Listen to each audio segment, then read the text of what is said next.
My wife called the police, reporting an intruder when I came home late from work as a prank. I was handcuffed on my own lawn while she laughed. I didn't laugh. I pressed charges for filing a false police report and handed her divorce papers in the morning. I, 35 male, work as an operations manager at a manufacturing facility. Been married to my wife, 32, for 7 years. No kids, thank God. Last Tuesday, I got stuck at work late.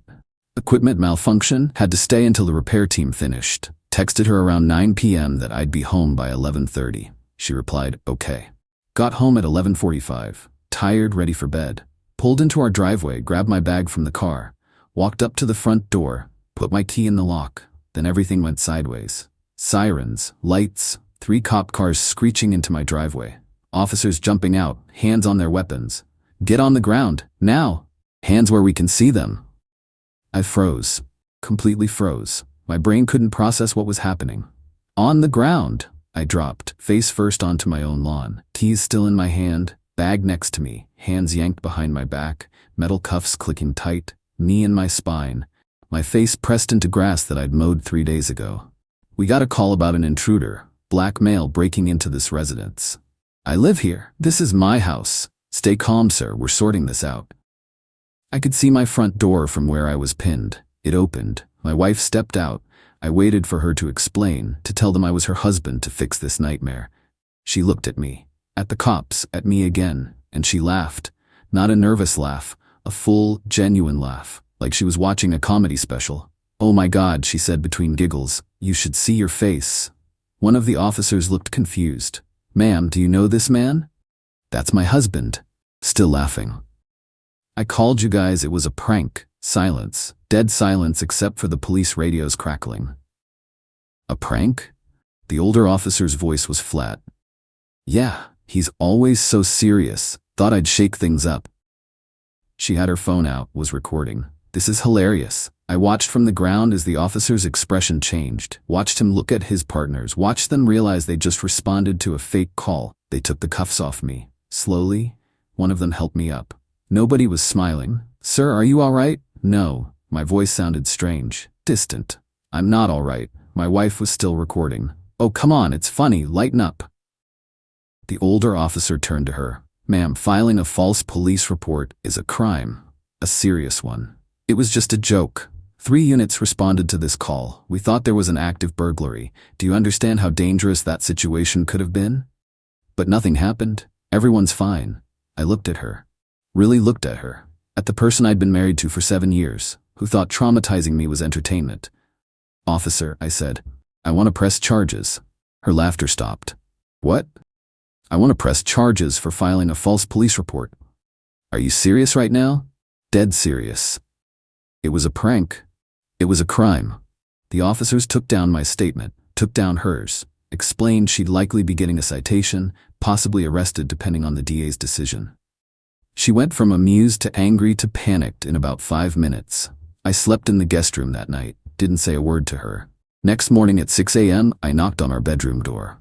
She opened it, eyes puffy from crying. I handed her an envelope. Divorce papers. I contacted a lawyer at midnight. He drew these up as an emergency filing. You can't be serious.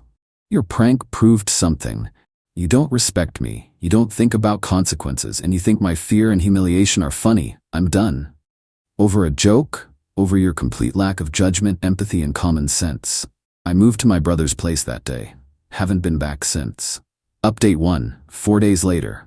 The fallout has been intense. My wife has called me 200 plus times. I'm not exaggerating. 200.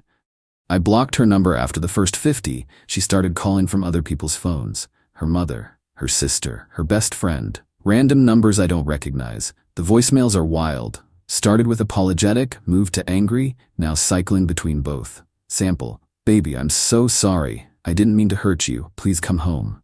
Next one. 2 minutes later. You're seriously going to destroy our marriage over this? You're being ridiculous. Then, everyone thinks you're overreacting. It was one mistake. I haven't responded to any of them.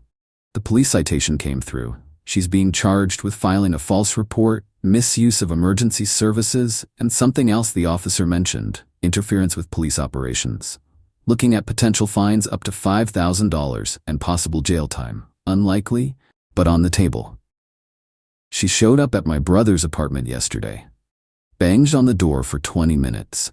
My brother's wife called the cops. They told her to leave or they'd arrest her for trespassing. She left, but not before screaming that I was ruining her life over nothing. Her parents called me. That conversation was surreal. Her dad, "Son, don't you think you're being a bit extreme? She made a mistake." She called armed police officers to my home and reported a false crime for entertainment. Her mom, "But she apologized. Isn't that enough?" "No, it's not. It's not. You're really going to throw away 7 years over one bad decision?" Me, "If her bad decision had gone differently, I could have been shot. Do you understand that? If I'd moved wrong, if the cops thought I was reaching for something, I could be dead." Silence. Her mom, "She didn't think." Exactly. She didn't think, and that's the problem. They tried the whole marriage is about forgiveness angle. I told them marriage is also about not traumatizing your spouse for internet clout. Yeah, turns out she was planning to post the video to TikTok. She told her best friend, who told my brother's wife, who told me, the whole thing was for social media content. Pranking my husband with the cops, or something. My lawyer says the divorce should be straightforward. We have some joint assets, the house, savings account, 2 cars. State law means we split things roughly 50-50. I'm fine with that. I just want out. My wife's lawyer, yes, she already got one, sent a letter suggesting we work things out and go to counseling instead of divorcing. My lawyer sent back a very polite, absolutely not. The criminal case is moving forward. She got a court date next month. Her lawyer is trying to get the charges dropped, claiming it was a misunderstanding and she had no malicious intent. The prosecutor's office isn't buying it. They've got the 911 recording. Got her on tape telling the dispatcher there was an intruder breaking in, describing me, her husband who she knew was coming home, and giving our address. Then they have the body cam footage from the officers showing her laughing, recording, admitting it was a prank. Pretty open and shut. My work has been supportive, told them what happened. My boss's response, "Take whatever time you need." That's traumatic as hell. It is. I'm not sleeping great. Keep having this dream where I'm back on the lawn, but this time the cops don't realize their mistake. Every time I close my eyes, I feel the cuffs, hear the sirens. My brother asked if I'm sure about the divorce. What if she's genuinely sorry? She's sorry she got caught. Sorry there are consequences. She's not sorry she did it. How do you know? Because her first instinct wasn't to apologize to me. It was to apologize to the cops for wasting their time. Then she got mad at me for pressing charges. Never once did she seem to understand why having your spouse report you as a criminal might be relationship ending. He got it. Friends are split. My friends are on my side. Her friends think I'm overreacting. One of them texted me, "Don't you think divorce is harsh? It was a stupid prank that went wrong." I replied, "If your partner called armed officers to your home as a joke, would you trust them again?" No response. The house is in both our names. We'll have to sell it as part of the divorce. Market's decent right now, should get good value. I'm already looking at apartments for afterward. She keeps texting from new numbers. "We can fix this. Please don't give up on us. I'll do anything. Except take accountability." Every apology comes with a but or an excuse. "I'm sorry, but I didn't think it would be that big a deal. I'm sorry, but you're overreacting. I'm sorry, but everyone makes mistakes." That's not an apology. That's deflection. Court date for her charges is 3 weeks away. Divorce paperwork is filed. I've moved on. She hasn't. Update 2. 3 weeks later. Her court date was yesterday. I was there. So was she. And her entire family, and apparently half her friend group. The prosecutor laid it out plain, showed the 911 call recording, played the body cam footage, displayed the text messages she sent afterward, which I'd given them, where she bragged to friends about pranking me and how the cops were so mad, lol. Her lawyer tried to argue it was a momentary lapse in judgment, and she'd learned her lesson. The judge asked her directly, "Do you understand that filing a false police report diverts emergency resources from actual emergencies?" Her answer, "Yes, but I didn't think about it like that at the time. I just thought it would be funny." You thought having armed officers confront your husband in your driveway would be funny? I mean, when you say it like that, it sounds bad. It is bad. She got sentenced to $2,500 fine, 100 hours of community service, 18 months probation, mandatory counseling, anger management and decision-making classes, formal apology letter to the police department, no jail time, which honestly I'm fine with. I didn't want her locked up. I wanted consequences. This is consequences. Her family was furious. Not at her. At me. Her mother cornered me outside the courthouse. Are you happy now? You've destroyed her life. I didn't destroy anything. She destroyed it herself. She made one mistake. One mistake that could have gotten me killed. One mistake she recorded to post online for entertainment. That's not a mistake. That's a character flaw. Her sister jumped in. You're supposed to love her, through better or worse. Worse doesn't include calls armed police to our home as a prank. That's not in the vows. Her dad actually looked ashamed.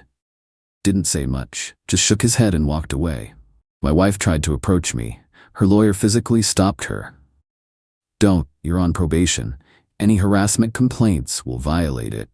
She yelled across the parking lot. I hope you're happy. You got what you wanted.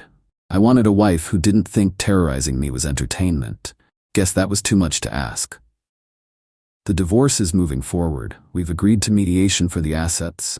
House went on the market last week. Already got 3 offers. We'll probably accept the highest and split the profit after paying off the mortgage. About $85 each after everything's settled. Savings account is being split. Cars are being kept by whoever's name is on the title. I'm keeping mine. She's keeping hers. Works out. She wanted the dog. We'd gotten a golden retriever 3 years ago. She claimed he was hers because she fed him more. I had receipts, vet bills in my name, license in my name, adoption papers with my signature. Dog stays with me. She cried in mediation. You're taking everything from me. The mediator looked uncomfortable. Ma'am, this is a fairly equitable split. He's taking my dog. The documentation shows. I don't care about documentation. That's my dog. I stayed quiet, let her spiral. Eventually her lawyer got her to calm down. We settled. I get the dog. She gets some furniture she wanted. Fair trade, though watching her argue about a dog after what she did was surreal. My lawyer told me afterward, I've never seen someone so focused on winning while completely missing why they lost. Perfect summary. The community service requirement is eating at her. She has to do it at a homeless shelter or food bank. Has to log hours, get signatures. Her friends keep posting supportive messages. Stay strong. This is so unfair. One of her friends actually commented on a post, can't believe he pressed charges over a joke. Men are so sensitive. My buddy replied, can't believe she called armed cops on her husband. Women are so entitled. He got blocked. Her probation officer already contacted her about violation risks. Apparently she missed her first counseling session. Claimed she forgot. Probation officer wasn't sympathetic. Told her if she misses another one, she'll face jail time. Suddenly she remembered all her future appointments. My therapist, yeah, I started therapy, says what I'm experiencing is betrayal trauma. That the prank wasn't just disrespectful, it was a violation of trust and safety. That processing it will take time. I'm working on it. Sleep's better. Not perfect, but better. The nightmares are less frequent. I don't jump every time I hear sirens anymore. Got approved for an apartment. Nice place, 1 bedroom, perfect for me and the dog.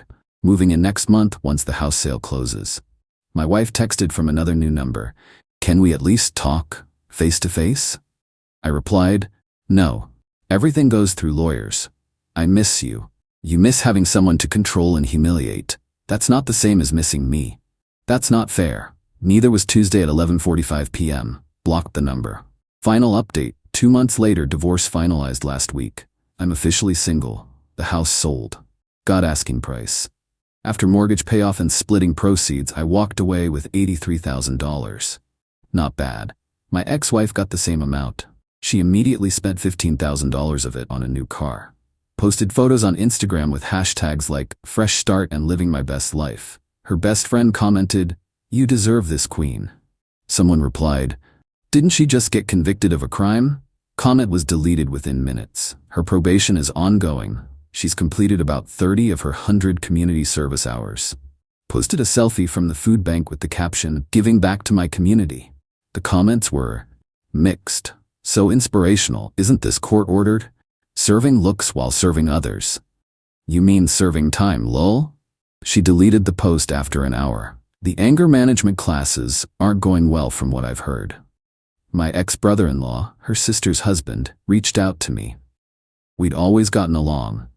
He said she walked out of the second session because the counselor told her she had impulse control issues and a pattern of seeking attention through inappropriate means. She claimed the counselor was biased against her and requested a new one. Probation officer denied the request, told her she'd complete the program with her assigned counselor or face violations. She went back to the next session. Her family's still trying to paint me as the villain. Her mother posts vague Facebook statuses about people who can't forgive and throwing away good things. Her sister sent me a long email about how I abandoned family and betrayed vows and how I'll regret this decision. I didn't respond, but her dad called me 2 weeks ago. That conversation was different. "I owe you an apology," he said. "I've been thinking about what you said, about how she could have gotten you hurt or worse, and I watched her these past months, watched how she reacted to everything. To the charges, to the divorce, to the consequences, and I realized you were right." "About what?" "She didn't learn anything. She's not sorry she did it. She's sorry it backfired. She keeps telling people you overreacted, that you're too sensitive, that any other husband would have laughed it off." "Yeah, that sounds about right. I raised her better than this, or I thought I did. But watching her now, I don't even recognize her. Everything's about her, about how she's the victim, about how unfair this all is. She hasn't once acknowledged what she put you through." "No, she hasn't. I'm sorry I didn't see it sooner. I'm sorry I defended her." "I appreciate that. For what it's worth, you made the right call with the charges and the divorce. I wouldn't want my son-in-law treating my daughter the way she treated you." That call meant something. Not enough to change anything, but something. I'm settling into my new apartment. The dog loves it. Big windows, good light, quiet neighborhood. I repainted the bedroom, got new furniture, made it mine. Work's going well. Got a promotion, actually. My boss pulled me aside. "You've been handling a lot personally, but your work hasn't slipped. That shows character. We're bumping you to senior operations manager." Nice raise too. 15 Qley more annually. Helps offset the divorce costs. Dating? Not yet, not ready. My therapist says that's fine, says I should focus on healing, rebuilding my sense of safety and trust. Maybe in a few months. My ex-wife is dating someone new though. Posted photos 2 weeks after the divorce finalized. Some guy she met at a bar. Her friends are all commenting about moving on. And new beginnings. I give it 3 months before she pulls something similar and he bails. Her best friend actually reached out to me. Asked if we could talk. I agreed to coffee. She apologized. I encouraged her. The prank thing. I thought it would be harmless and funny. I didn't think about how it could go wrong. I didn't think about you being terrified or traumatized. I just thought about the video. Yeah, nobody thought about me. I know. And I'm sorry. Really sorry. What she did was messed up. And the way she's acted since has been worse. She's not the person I thought she was. Are you still friends with her? Not really. After the divorce, she kept wanting me to bash you on social media, make posts about what a terrible person you are. I refused. She called me a bad friend. We haven't talked much since. Sounds like she's burning bridges left and right. Yeah, she is. We talked for an hour. She asked how I was really doing. I was honest, better than I expected, but still processing. She said she understood and that she hoped I found someone who treated me right. Decent conversation. Restored some faith in humanity. My brother threw me a divorce party last weekend. Just close friends, pizza, beer, video games.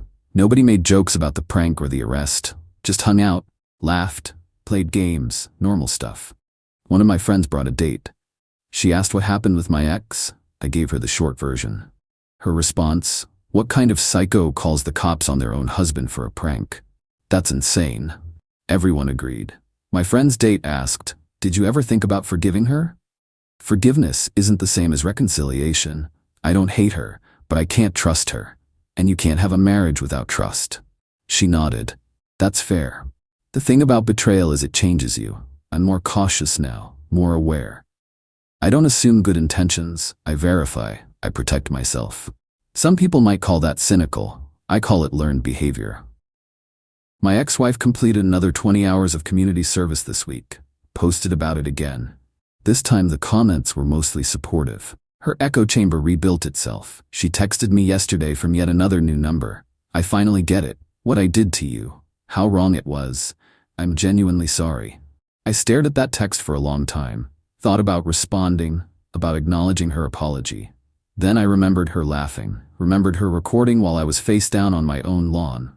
Remembered her anger when I pressed charges, her entitlement in mediation, her victim narrative ever since. I blocked the number. Some people learn, some people change, some people genuinely grow from their mistakes. But some people just learn what to say to get what they want. I'm done trying to figure out which one she is. I'm in my apartment, my dog's asleep on the couch. I've got a beer, a good book, and complete peace of mind. No pranks, no drama, no fake 911 calls, just quiet. And honestly, that's everything I need right now. The divorce cost me some money, cost me a house I liked, cost me 7 years I'll never get back. But it gave me something more valuable, proof that I won't tolerate disrespect, that I'll protect myself, that I know my worth. She got her consequences. I got my freedom. Fair trade.